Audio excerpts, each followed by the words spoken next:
Hello दोस्तों, एक बार फिर से स्वागत है आपका आरंभ स्टडी पॉइंट में। आज हम क्लास 9 का यह साइंस जो भी हम यह कि 11वां अध्याय है, इसको हम पढ़ रहे हैं और इस अध्याय का नाम कार्य तथा ऊर्जा है। और हमने पहला पार्ट में आपको इसके बारे में हमें बहुत सारी जानकारी दी है और जो है दूसरा पार्ट में हम पढ़ेंगे। अब जो भी उससे आगे की जानकारी है उसको हम देखेंगे, उसको हम समझेंगे, पढ़ेंगे। तो चलिए शुरू करते हैं कि लिखा गया है, देखिए पॉइंट में लिखा गया है कि क्या ऊर्जा के विभिन्न रूप परस्पर परिवर्तनीय हैं। क्या ऊर्जा के जो विभिन्न रूप होते हैं परिवर्तन हो सकते हैं, परस्पर परिवर्तनीय हैं। तो चलिए इसको देखते हैं। क्या हम ऊर्जा का एक रूप से दूसरे रूप में रूपांतरण कर सकते हैं। प्रकृति में हमें ऊर्जा रूपांतरण के अनेक उदाहरण देखने को मिलते हैं। प्रकृति में जो हमें क्या तो बहुत सारे ऊर्जा के रूपांतरण रूप हमको देखने को मिलते हैं।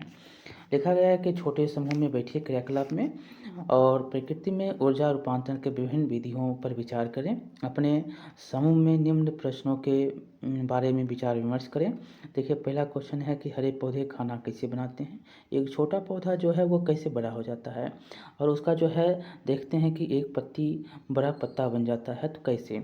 और उनके जो है उन्हें ऊर्जा कहाँ से प्राप्त होती है, सूर्य से उसको ऊर्जा प्राप्त होती है।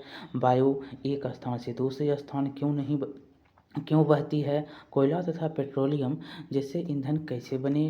किस प्रकार के ऊर्जा रूपांतरण जल चक्र को बनाए रखते हैं। ये सारे आप चर्चा करेंगे और जानते हैं कि जल ऊर्जा का रूपांतरण जो होता है कैसे होता है, सर्जन से होता है, वाष्पीकरण से होता है।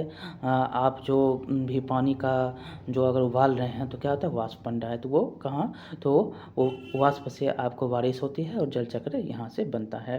बारिश होती है, धूप से क्या होता है, वाष्प पानी हो जाता है, फिर देखते हैं कि फिर वही बादल बनता है, फिर जल बनता है।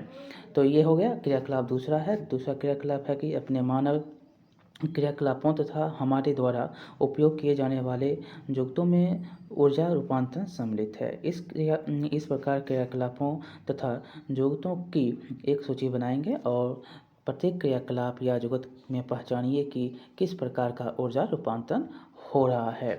अब हम पढ़ेंगे ऊर्जा संरक्षण का नियम। यहाँ से बहुत बार जो है क्वेश्चन पूछा जाता है। ऊर्जा संरक्षण के नियम को बार बार आप देखते होंगे कि एक ना एक क्वेश्चन फिजिक्स में आ रहा है। तो देखेंगे, इसको समझेंगे। क्या लिखा गया है कि क्रियाकलाप में देखिए हमने सीखा कि ऊर्जा एक रूप से दूसरे रूप में क्या होता है, परिवर्तन हो सकती है। क्या होता है, एक रूप से दूसरे रूप में परिवर्तन हो सकता है। अब आगे है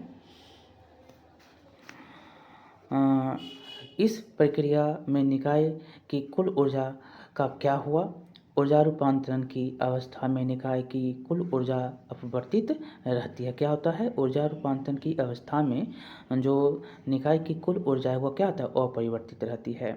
ऊर्जा जो होता है यह ऊर्जा संरक्षण के नियमानुसार होता है। जो भी अपरिवर्तित ऊर्जा है वो क्या है, संरक्षण हो रहा है, संरक्षण के नियम के कारण हो रहा है। इस नियम के अनुसार क्या होता है, तो ऊर्जा केवल एक रूप से दूसरे रूप में रूपांतरित हो सकती है। एक ऊर्जा है यहाँ से यहाँ तक जा सकता है, ये रूपांतरित हो सकती है। ना तो इसकी उत्पत्ति की जा सकती है और ना ही ये विनाश होगा। ना इसकी आप उत्पत्ति कर सकते हैं, ना ही इसका विनाश होता है। बहुत बार यहाँ से ये पॉइंट जो है उठाकर आपसे पूछ लिया जाता है, क्या ऊर्जा की उत्पत्ति या विनाश होता है, हाँ या ना में जवाब देने के लिए कहता है, या आपको ये लाइन जो है उठाकर ही दे दिया जाता है कि आप बताइए क्या ये है या नहीं है। अब देखिए ऊर्जा का क्या है, तो उस रूपांतरण के पहले वो रूपांतरण के पश्चात कुल ऊर्जा सदैव अचर रहती है। ये भी कोई याद रखेंगे, ये भी पॉइंट कि जो रूपांतरण के पहले जो होता है और रूपांतरण के जो बाद होता है कुल ऊर्जा क्या रहता है, अचर रहता है। और ऊर्जा संरक्षण का नियम प्रत्येक स्थिति तथा सभी प्रकार के रूपांतरणों के में मान्य होता है। ऊर्जा संरक्षण का नियम क्या है, सभी स्थिति में सभी प्रकार के जो होंगे स्थिति उसमें जो है ये मान्य होगा। अब हम पढ़ेंगे कि एक सरल उदाहरण पर हम विचार करेंगे। आपने ऊर्जा के बारे में पढ़ा, ना ही इसका आप विनाश करते हैं, ना ही इसका आप उत्पत्ति कर सकते हैं। ठीक, ये जो है पॉइंट याद आप रखेंगे। देखिए मान लीजिए कि जो m है द्रव्यमान की एक वस्तु है, h ऊंचाई से स्वतंत्रतापूर्वक गिराई जाती है। एक वस्तु है और उसको जो है ऊंचाई से गिराया जा रहा है, h है, ठीक, ऊंचाई है ये और ये m है, ठीक। अब है कि प्रारंभ में स्थितिज ऊर्जा mgh है तथा गतिज ऊर्जा 0 है। जो प्रारंभ में mg मतलब मास है यहाँ पर, और जी है हाइट है, और द्रव्यमान है यहाँ पर। जो यहाँ पर जो है स्थितिज ऊर्जा प्रारंभ में जो है mgh है और गतिज ऊर्जा कितना है, 0 है, उसका गतिज ऊर्जा 0 है। अब गतिज ऊर्जा 0 क्यों है, यह 0 क्यों है, तो क्योंकि यह 0 है क्योंकि इसका प्रारंभिक वेग क्या है, 0 है। ये जितना वेग उसका है वो भी 0 है, तो गतिज क्या होगा, 0 होगा। प्रारंभिक वेग बराबर 0 तो गतिज भी बराबर 0, जानते हैं, उसके बारे में पहले भी आप पढ़ चुके हैं। इस प्रकार वस्तु की कुल ऊंचाई mgh है और जो है वस्तु की ऊंचाई कितना होगा, mgh होगा। जब यह वस्तु गिरती है तो इसकी स्थिति ऊर्जा गतिज ऊर्जा में परिवर्तित होगी। जब ये वस्तु जो है यहाँ से यहाँ पर आएगा, गिर जाएगा, तो यह गतिज ऊर्जा में परिवर्तित हो जाएगा। यदि किसी दिए हुए क्षण पर वस्तु का वेग भी है और कोई दिया हुआ वस्तु है उसका वेग है भी है, मतलब भी है, वेग मतलब वेग है उसमें, तो गतिज ऊर्जा हाफ mv² हो गया। और उसमें अगर वेग है तो क्या हो जाएगा, वो हो जाएगा गतिज ऊर्जा। और गतिज ऊर्जा क्या होता है, हाफ mv²। वेग होता है मास हो गया, हाफ हो गया सूत्र। और यहाँ पर हम देखेंगे तो वस्तु जैसे जैसे नीचे गिरती है इसकी स्थितिज ऊर्जा क्या होता है, कम होती जाती है तथा गतिज ऊर्जा बढ़ती जाती है। स्थितिज ऊर्जा जो है वो कम होगा और गति क्या होगा, ज़्यादा होगा तथा गतिज ऊर्जा बढ़ेगी। जब वस्तु धरती पर पहुँचने वाली होती है तो h बराबर 0, h बराबर क्या हो जाएगा, हाइट क्या हो जाएगा, 0 हो जाएगा तथा इस अवस्था में वस्तु का अंतिम वेग भी होगा और यह अवस्था क्या होगा, भी होगा। यो होगा तो क्या, 0। जब ये यहाँ से यहाँ चला, पहुँच गया अपने स्थान पर, तो इसका क्या हो जाएगा, वेग 0। तो ये अंतिम में पहुँच गया है, धरती पर पहुँच गया, तो ये क्या हो जाएगा, धरती पर पहुँचने पर होगा इसका h बराबर 0। इस अवस्था में क्या होगा, वस्तु का अंतिम वेग भी होगा और अधिकतम हो जाएगा और वस्तु का जो वेग है वह भी है अधिकतम हो जाएगा। इसीलिए अब गतिज ऊर्जा अधिकतम तथा स्थितिज ऊर्जा न्यूनतम होगी। जो यहाँ पर आप देखे थे, यहाँ से यहाँ पर चला, तो जब चल रहा है तो कितना है, 0 है। जब पहुँचने वाला होता है तो 0 होता है और इसका स्थितिज ऊर्जा जो है वो क्या होता है, कम होता है। स्थितिज ऊर्जा यहाँ पर कम होता है और गतिज ऊर्जा जो है वो क्या होता है, अधिक होता है। गतिज ऊर्जा यहाँ पर क्या होता है, बहुत तेज़ी से आ रहा है तो गतिज ऊर्जा ज़्यादा होगा। तथापि सभी बिंदुओं पर वस्तु की स्थितिज ऊर्जा तथा गतिज ऊर्जा का योग समान रहता है और यहाँ पर कोई भी बिंदु है तो उसमें गतिज ऊर्जा और स्थितिज ऊर्जा समान रहेगा। अर्थात इस प्रकार आप समझेंगे कि स्थितिज ऊर्जा प्लस गतिज ऊर्जा बराबर क्या होता है, अच्छा, दोनों क्या हैं, बराबर हैं। और mgh प्लस हाफ mv² बराबर अच्छा, ये हो गया स्थितिज ऊर्जा और ये क्या हो गया, गतिज ऊर्जा बराबर क्या, तो अचर। तो आगे है कि किसी वस्तु की गतिज ऊर्जा तथा स्थितिज ऊर्जा का योग उसकी कुल यांत्रिक ऊर्जा है। और कोई भी गतिज ऊर्जा है या स्थितिज ऊर्जा है तो उसका कुल जो योग होगा, उसका योग का जो उसकी कुल होगा कितना होगा, उसी को हम बोलेंगे यांत्रिक ऊर्जा। यहाँ पर ये क्वेश्चन पूछा गया है कि किसी वस्तु की गतिज ऊर्जा तथा स्थितिज ऊर्जा का योग क्या होगा, तो क्या होगा, तो उसकी कुल यांत्रिक ऊर्जा है, जो भी है वो टोटल उसका यांत्रिक ऊर्जा है। हम अब आगे क्या देखेंगे, तो हम देखते हैं कि किसी पिंड के मुक्त रूप से गिरते समय उसके पथ में किसी बिंदु पर स्थितिज ऊर्जा में जितनी कमी होती है गतिज ऊर्जा में क्या होता है, उतनी ही वृद्धि होती है। ऊपर आपने पढ़ा भी कि कोई भी वस्तु गिर रहा है तो उसकी स्थितिज ऊर्जा क्या होगा, कम होगा और गतिज ऊर्जा क्या होगा, तेज होगा, वृद्धि हो जाएगी। देखिए यहाँ पर बताया गया है कि यहाँ पिंड की गति पर वायु प्रतिरोध के प्रभाव आदि की उपेक्षा की गई है। जो पिंड है उसमें वायु की जो है प्रतिरोध होगा तो उसके कारण जो होगा उसका स्थितिज ऊर्जा होगा कम हो जाएगा और गतिज क्या होगा, ज़्यादा होगा। इस प्रकार गुरुत्वीय स्थितिज ऊर्जा या गतिज ऊर्जा में निरंतर रूपांतरण हो रहा है और इसके कारण जो है प्रतिरोध, वायु के प्रतिरोध के कारण उस पिंड पर जो लग रहा है प्रतिरोध, उसके कारण जो है उसका गुरुत्वीय स्थितिज में और गतीय ऊर्जा में निरंतर क्या होता है, रूपांतरण होते रहता है, हो रहा है। अब देखिए क्रियाकलाप में ये दिया गया है कि आप बताइए कि 20 केजी का द्रव्यमान है, कोई पिंड जो है 4 मीटर की ऊंचाई से मुक्त रूप से गिराया जाता है।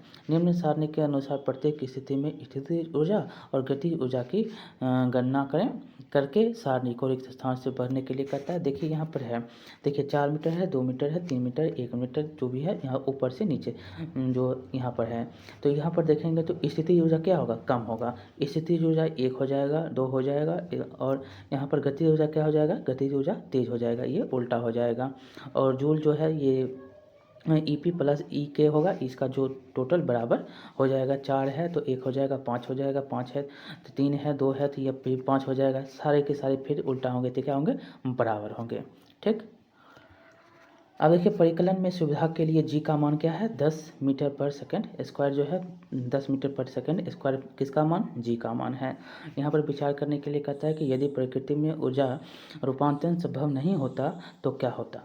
एक विचार के अनुसार ऊर्जा रूपांतरण के बिना जीवन संभव नहीं हो पाता। क्या आप इससे सहमत हैं। अगर जीवन में अगर एक ऊर्जा एक ही बार वहाँ पर रह रहा है तो क्या होगा, खतरनाक है वो आपके लिए, आपके जीवन के लिए, सभी परिवार के लिए, जो वायुमंडल के लिए, सभी के लिए क्या है। अगर एक स्थान से दूसरे स्थान में रूपांतरण हो रहा है ऊर्जा, तभी तो वो आप खाना खा रहे हैं। अगर वो पच नहीं रहा तो क्या होगा, वो आपका शरीर क्या होगा, डैमेज हो जाएगा।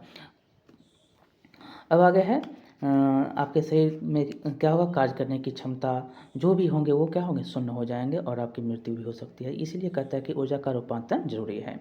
अब देखिए कार्य करने की दर के बारे में है कि क्या हम सब एक ही दर से कार्य करते हैं। क्या मशीनी ऊर्जा का उपयोग तथा रूपांतरण समान दर से करती है।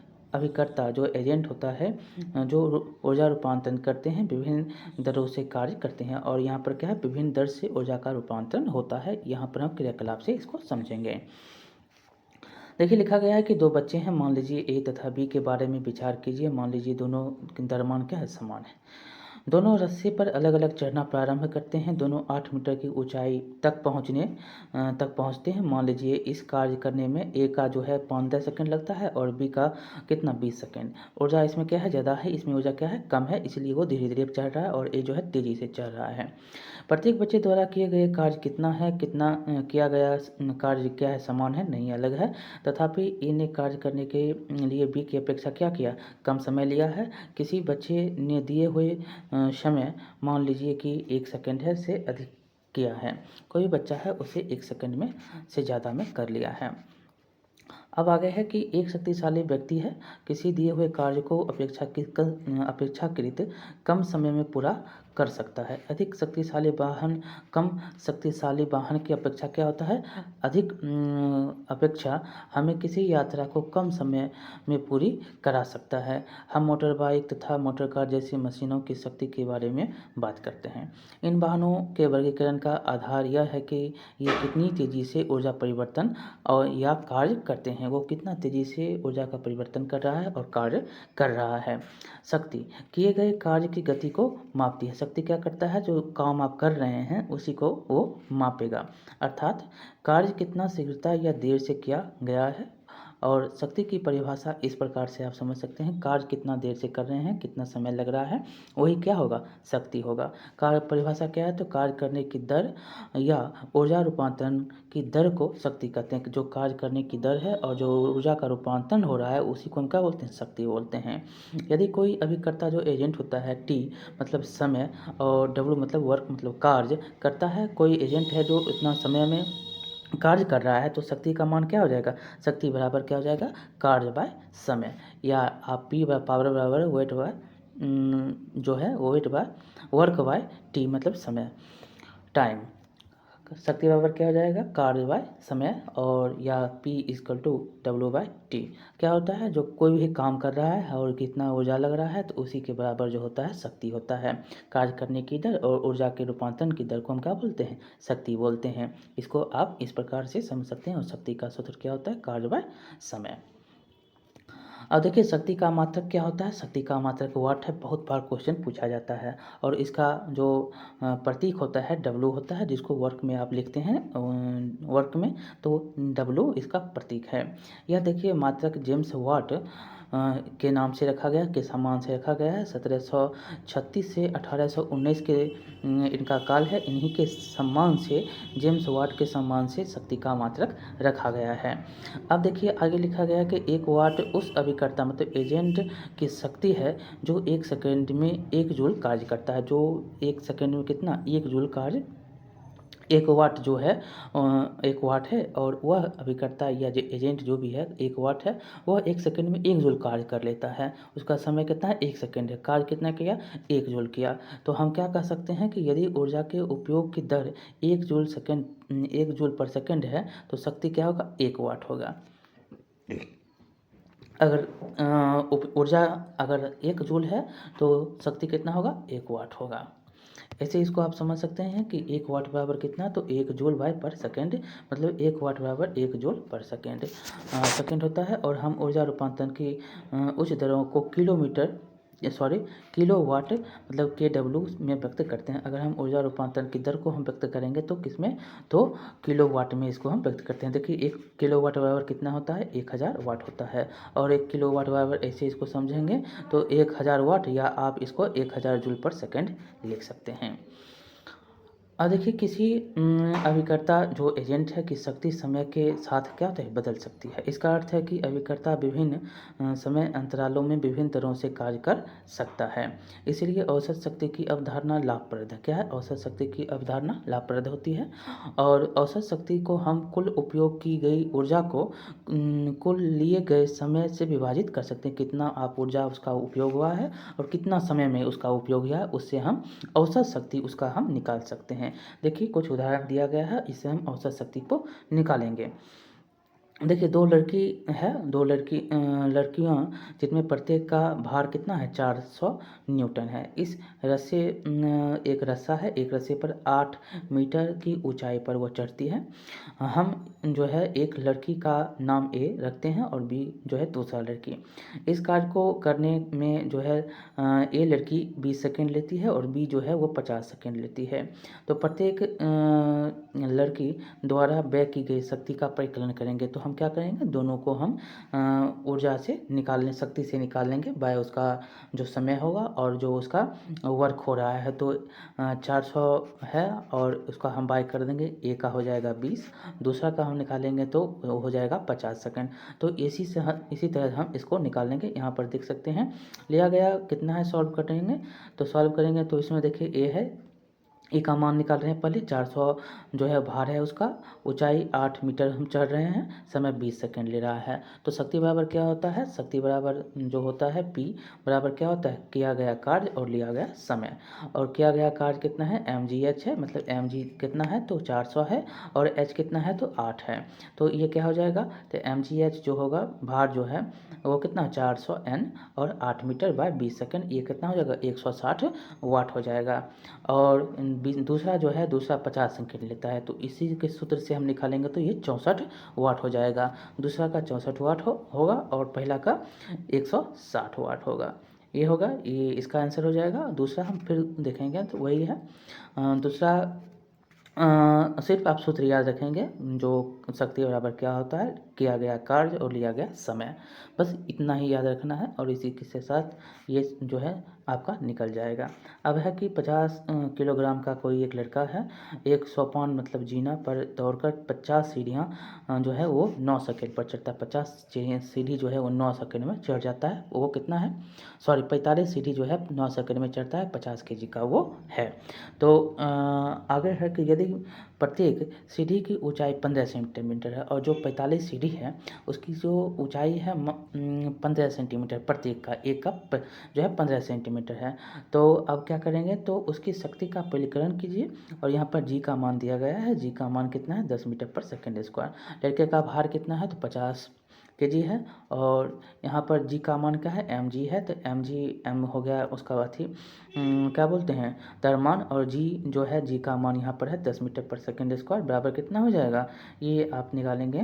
भार जो हो जाएगा 50 और 10 से गुना करेंगे तो 500 न्यूटन। और सीढ़ी कितना चढ़ रहा है तो 45 सीढ़ी, 45 सीढ़ी 45 गुने 15 और 15 जो है सेंटीमीटर उसका हर सीढ़ी का कितना है ऊंचाई है। तो सेंटीमीटर से मीटर में इसको बदलेंगे तो कितना हो जाएगा 6.75 मीटर, 75 मीटर। और चढ़ने में समय कितना लगा है तो 9 सेकंड लगा है। तो हम शक्ति से निकालेंगे, शक्ति का सूत्र क्या होता है पावर का, तो किया गया कार्य और लिया गया समय। देख सकते हैं कि यहाँ पर जो है समय ले रहा है 9 सेकंड और जो कार्य कर रहा है वो कितना है 6.575 उसका जो समय है। और समय जो है 9 सेकंड है और जो mgh है जो वर्क कर रहा है वो कितना है तो यहाँ पर देख सकते हैं 500 n गुने 6.75 मीटर। तो इसका टोटल वर्क कितना हो जाएगा वाट हो जाएगा 375 वाट इसका टोटल निकलेगा,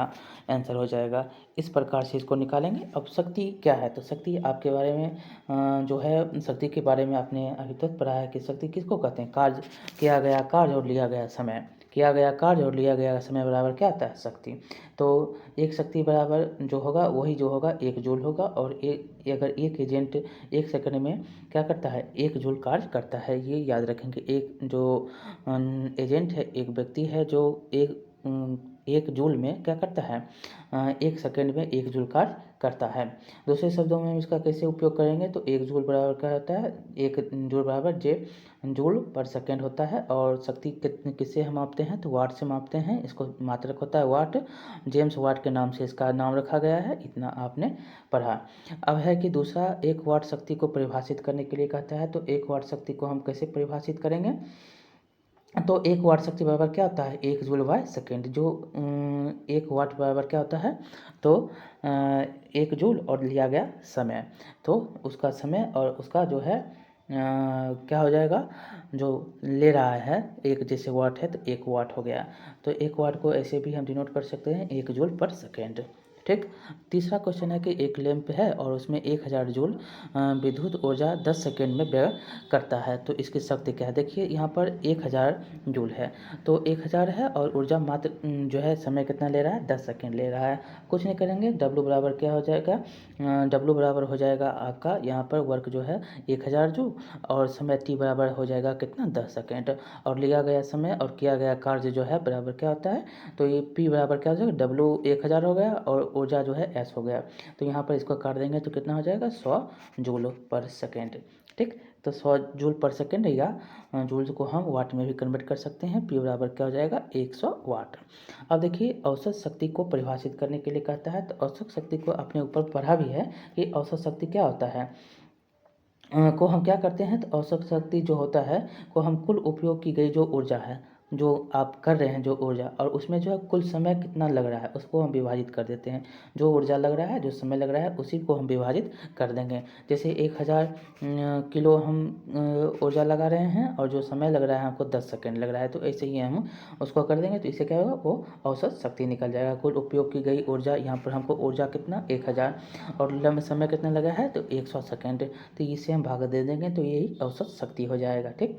ऐसे आप इसको ये भी कर सकते हैं कि औसत शक्ति जो होगा आप थोड़ा इसको इस प्रकार विभिन्न समय अंतरालों के विभिन्न दरों से कार्य करता है। आप इसको इस प्रकार से भी समझ सकते हैं कि कोई भी काम हो रहा है तो विभिन्न समय अंतराल में विभिन्न दर से भी कार्य करता है। औसत शक्ति जो होता है पद तब उपयोग करते हैं जब किसी अभिकर्ता या एजेंट जो होता है कोई संयंत्र जैसे कि कोई भी जैसे हो गया जो आपका इन्वर्टर हो गया जैसे आपका बैटरी हो गया उसकी शक्ति के जो समय है उसका क्या होता है बदलते हैं। तो इसको आप इस प्रकार भी समझ सकते हैं कि कोई भी जो है विभिन्न समय अंतरालों में विभिन्न तरह से कोई भी कार्य करता है से उसका कार्य होता है। अब पढ़ेंगे हम ऊर्जा का व्यावसायिक मात्रक क्या है। तो जूल ऊर्जा का कुछ छोटा मात्रक है। क्या होता है जूल जो होता है ऊर्जा का बहुत छोटा मात्रक होता है। याद रखेंगे जूल जो होता है क्या होता है ऊर्जा का बहुत छोटा मात्रक है, अतः यह ऊर्जा की बड़ी राशियों को व्यक्त करने के लिए असुविधाजनक है। इसलिए हम ऊर्जा का एक बड़ा मात्रक उपयोग में लाते हैं जिसे किलोवाट घंटा कहते हैं। और ऊर्जा को मापने के लिए हम क्या करते हैं तो एक बड़ा मात्रक लेते हैं उसको हम क्या बोलते हैं उसको हम बोलते हैं किलोवाट घंटा। इसको हम जूल से व्यक्त नहीं करेंगे, ये छोटा मात्रक होता है इसीलिए। और 1 किलोवाट घंटा से तात्पर्य क्या होता है कि मान लीजिए कि कोई एक मशीन है और जो 1 सेकंड में 1000 जूल उपयोग में लाती है। 1000 जूल जो है वो उपयोग 1 सेकंड में कर लेता है। यदि इस मशीन को लगातार 1 घंटे तक हम उपयोग में लाए तो क्या होगा, तो 1000 किलो वाट घंटा हो जाएगा और 1000 किलो वाट घंटा ये कार्य कर लेगी, व्यय करेगी। ये यहाँ पर दिया गया है। और इस प्रकार 1 किलो वाट घंटा जो होता है ऊर्जा की वह मात्रा है जो 1 किलो वाट के किसी स्रोत को 1 घंटे तक उपयोग करने में व्यय होगी। जो 1 घंटा में कितना कर रहा है, तो 1 किलो वाट घंटा में व्यक्त हम इसको करेंगे।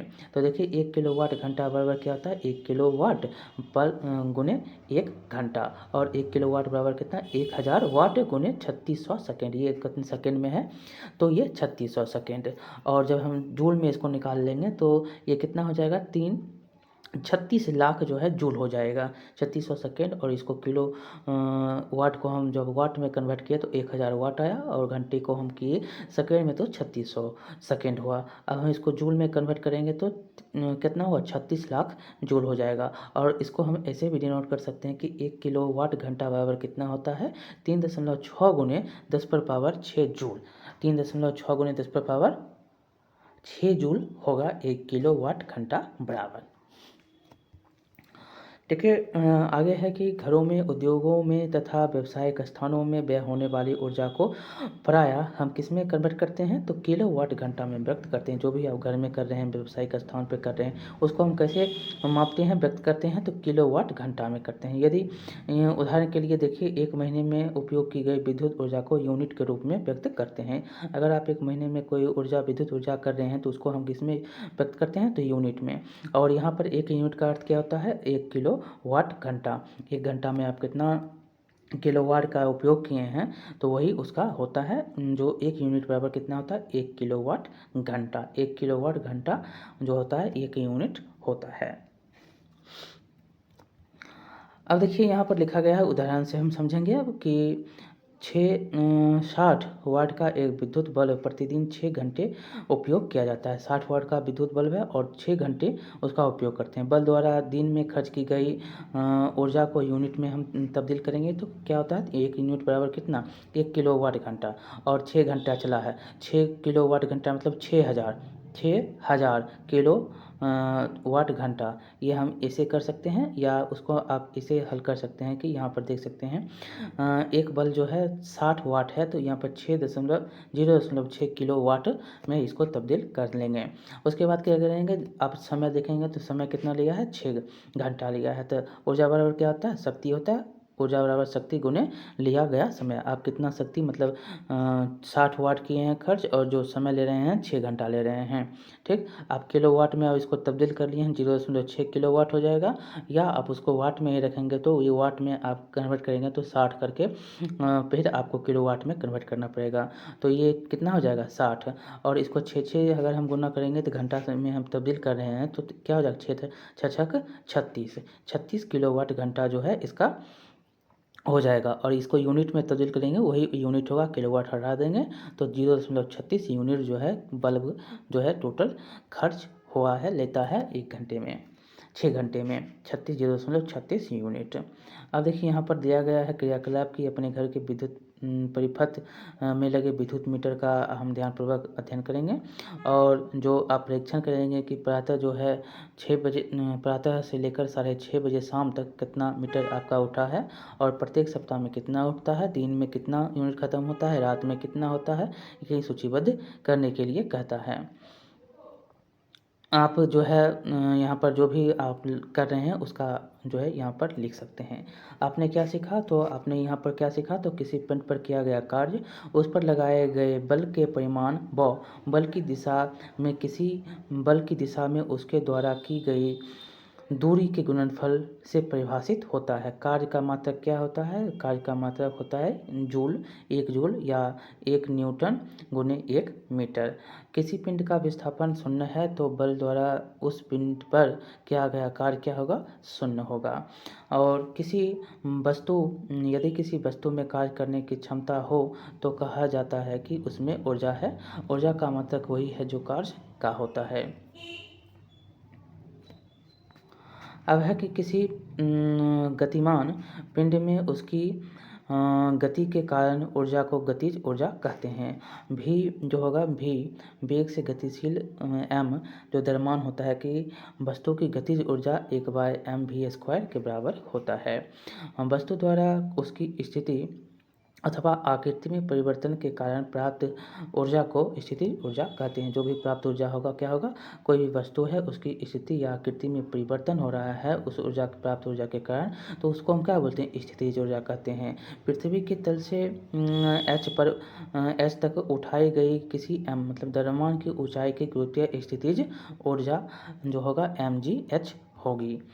और ऊर्जा संरक्षण के नियम के अनुसार ऊर्जा का केवल एक रूप से दूसरे रूप में रूपांतरित हो सकती है। इसका ना तो उत्पत्ति की जा सकती है और ना ही विनाश। रूपांतरण के पहले व रूपांतरण के पश्चात कुछ ऊर्जा क्या होता है? सदैव अचर रहती है। प्रकृति में ऊर्जा विभिन्न रूप में विद्यमान रहती है, जैसे गतिज ऊर्जा, स्थितिज ऊर्जा, ऊष्मीय ऊर्जा, रासायनिक ऊर्जा। किसी वस्तु की गतिज तथा स्थितिज ऊर्जाओं के योग को उसकी कुल यांत्रिक ऊर्जा कहते हैं। अगर कोई भी वस्तु है उसकी स्थितिज ऊर्जा और जो वस्तु की गतिज ऊर्जा है उसके योग को हम क्या बोलते हैं? यांत्रिक ऊर्जा कहते हैं। कार्य करने की दर को शक्ति कहते हैं और शक्ति का एसआई मात्रक क्या होता है? वाट होता है। 1 वाट बराबर 1 जूल पर सेकंड भी होता है। और 1 वाट किलोवाट की दर से 1 घंटे में व्यय हुई ऊर्जा 1 किलोवाट घंटा के बराबर होती है। 1 किलोवाट घंटा के बराबर होती है। इस प्रकार से आपका ये चैप्टर बहुत ही इंपॉर्टेंट था, समाप्त हुआ। आपको कैसा लगा बताएंगे, लाइक करेंगे, शेयर करेंगे और सब्सक्राइब करना नहीं भूलेंगे। मिलते हैं अगले चैप्टर में। बहुत बहुत धन्यवाद।